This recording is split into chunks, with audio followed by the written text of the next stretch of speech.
Perkenalkan, saya Claudia Emanuela Nitang, mahasiswa semester 3 Fakultas Hukum Unpati dari kelas R3B. Saya akan memaparkan tugas terkait hukum pengangkutan. Apa saja yang ada dalam hukum pengangkutan? Yuk, mari kita simak materinya sama-sama. Pada slide ini dijelaskan tentang istilah pengangkutan. Istilah pengangkutan berasal dari kata angkut yang berarti mengangkut, mengangkat, mengirimkan, dan membawa. Sedangkan istilah pengangkutan sendiri dapat diartikan sebagai pembawaan barang atau orang, pemuatan, dan pengiriman barang atau orang yang diangkut. Pengangkutan sendiri adalah proses kegiatan memuat barang atau penumpang ke dalam alat pengangkutan, membawa barang atau penumpang dari tempat tujuan, dan menurunkan barang atau penumpang dari alat pemuatan ke tempat yang sudah ditentukan. Aspek-aspek dalam pengangkutan. Yang pertama, pelaku, yaitu orang yang melakukan pengangkutan, bisa berupa badan usaha maupun orang pribadi. Yang kedua, alat pengangkutan, yaitu alat yang digunakan untuk menyelenggarakan pengangkutan yang sesuai dengan undang-undang. Yang ketiga, barang atau penumpang, yaitu muatan yang diangkut. Yang keempat, perbuatan, yaitu kegiatan mengangkut barang atau penumpang sejak pemuatan sampai dengan penurunan di tempat tujuan.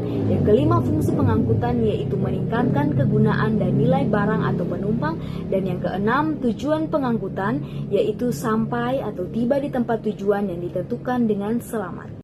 Sumber-sumber hukum pengangkutan. Yang pertama, sumber hukum formil, tempat atau sumber di mana kita dapat menemukan ketentuan-ketentuan hukum serta untuk dapat mengetahui apa yang menjadi hukum positif. Yang kedua, sumber hukum material, lebih merupakan suatu usaha pendalaman teoritis tentang hukum karena jawabannya tergantung pendekatan yang kita gunakan. Ketentuan umum dalam KUHD yang mengatur pengangkutan dapat dilihat dalam buku 1 bab 5 bagian 2 dan 3 mulai dari pasal 90 sampai pasal 98 tentang pengangkutan darat dan pengangkutan perairan darat. Yang kedua, buku 2 bab 5A pasal 466 sampai 520 tentang pengangkutan barang, dan buku 2 bab 5B pasal 521 sampai 544A tentang pengangkutan orang. Yang ketiga, buku 1 bab 5 bagian 2 pasal 86 sampai 90 tentang kedudukan para ekspeditur sebagai pengusaha perantara. Yang keempat, buku 1 bab 13 pasal 748 sampai 754 tentang kapal-kapal yang melalui perairan darat. Dan kemudian ketentuan-ketentuan tentang pengangkutan yang diatur di luar Kitab Undang-Undang Hukum Dagang dapat kita temui dalam konvensi-konvensi internasional, perjanjian bilateral atau perjanjian multilateral. Yang ketiga, peraturan perundang-undangan. Yang keempat, jurisprudensi. Dan yang terakhir, perjanjian-perjanjian. Peraturan-peraturan khusus untuk tiap-tiap jenis pengangkutan dapat ditemukan di dalam yang pertama untuk pengangkutan darat. Dalam Kitab Undang-Undang Hukum Dagang dapat dilihat di pasal 91 sampai pasal 98 tentang surat angkutan dan tentang pengangkut dan juragan perahu melalui sungai dan perairan darat. Yang kedua, di luar KUHD dan KUH Perdata dapat dilihat dalam Undang-Undang Nomor 6 Tahun 1984 tentang Pos, Undang-Undang Nomor 13 Tahun 1992 tentang Perkeretaapian, dan Undang-Undang Nomor 14 Tahun 1992 tentang Lalu Lintas dan Angkutan Jalan, sebagaimana telah dirubah dengan Undang-Undang Nomor 22 Tahun 2009 tentang Lalu Lintas dan Angkutan Jalan. Yang kedua, pada pengangkutan laut di dalam KUH Dagang dapat ditemukan dalam buku 2 bab 5 tentang perjanjian charter kapal. Yang kedua, buku 2 bab 5A tentang pengangkutan barang-barang. Yang ketiga, buku 2 bab 5B tentang pengangkutan orang. Dan kemudian di luar KUH Dagang dan KUH Perdata dapat dilihat dalam Undang-Undang Nomor 22 Tahun 1992 tentang pelayaran, Peraturan Pemerintah Nomor 51 Tahun 2002 tentang perkapalan. Yang ketiga, Peraturan Pemerintah Nomor 69 Tahun 2001 tentang kepelabuhan. Dan yang keempat, Keputusan Menteri Perhubungan Nomor 33 Tahun 2001 tentang penyelenggaraan dan penguasaan angkutan laut.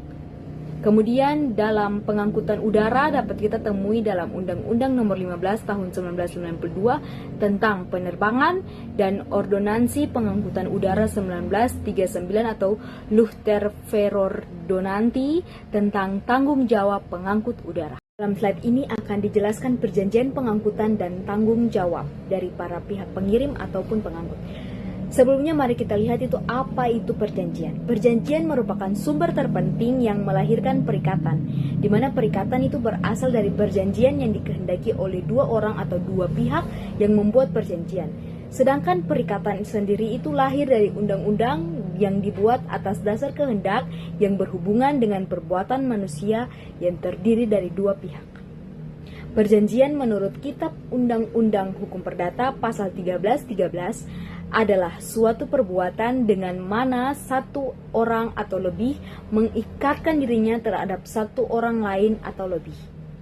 Perjanjian pengangkutan adalah perjanjian timbal balik antara pengangkut dengan pengirim, di mana pengangkut mengikatkan diri untuk menyelenggarakan pengangkutan dari suatu tempat ke tempat tujuan tertentu dengan selamat, sedangkan pengirim mengikatkan diri untuk membayar uang angkutan.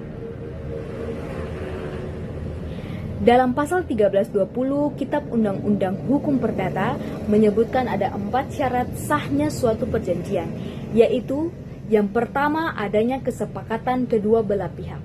Maksud dari kata sepakat adalah kedua belah pihak yang membuat perjanjian setuju mengenai hal-hal yang pokok dalam kontrak, mengandung janji-janji atau kesanggupan yang diucapkan atau ditulis.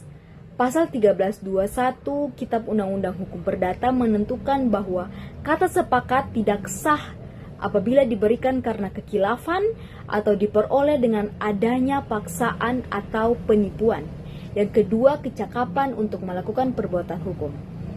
Maksud dari kecakapan melakukan perbuatan hukum ini adalah setiap orang yang sudah dewasa dan sehat pikirannya.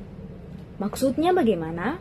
Menurut Kitab Undang-Undang Hukum Perdata, dewasa adalah 21 tahun bagi laki-laki dan 19 tahun bagi wanita, sedangkan menurut Undang-Undang Nomor 1 Tahun 1974 tentang perkawinan, yang dimaksud dewasa adalah 19 tahun bagi laki-laki dan berusia 16 tahun bagi wanita.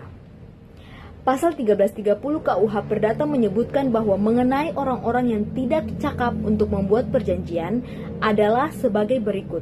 Orang-orang yang belum dewasa, mereka yang ditaruh di bawah pengampuan, dan orang-orang perempuan atau wanita yang sudah kawin. Yang ketiga, adanya objek atau suatu hal tertentu. Sesuatu yang diperjanjikan dalam suatu perjanjian haruslah suatu hal atau barang yang cukup jelas.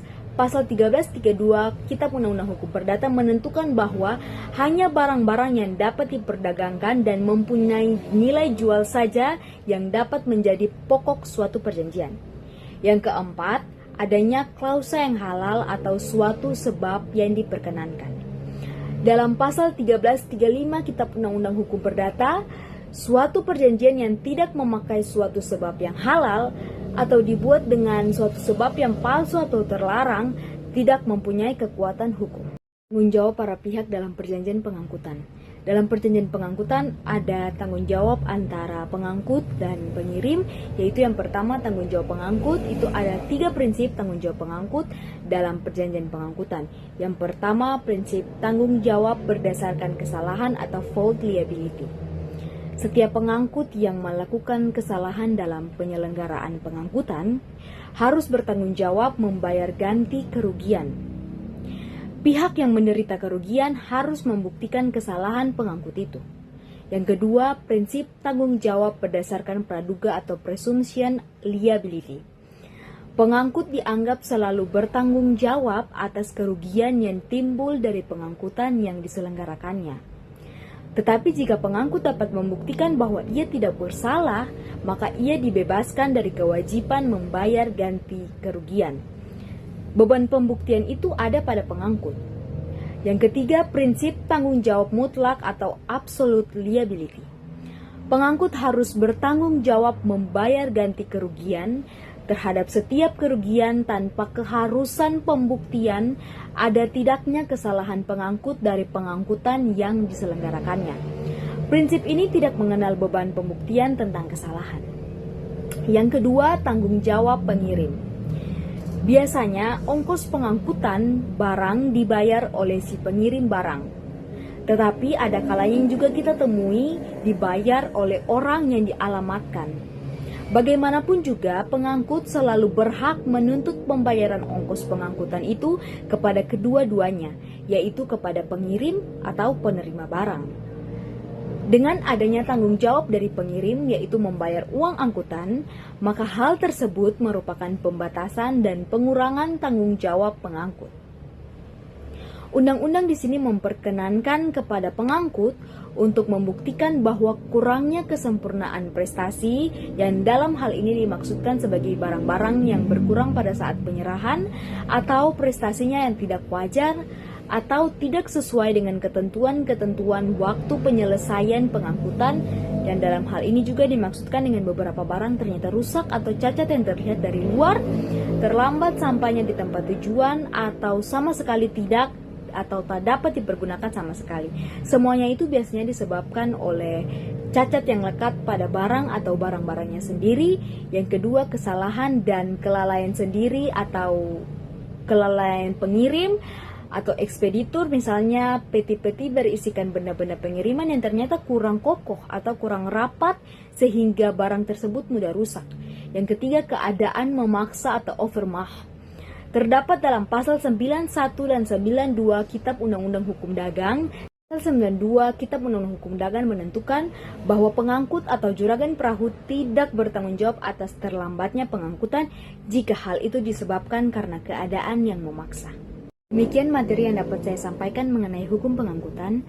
Kurang dan lebihnya saya mohon maaf. Sekian dan terima kasih.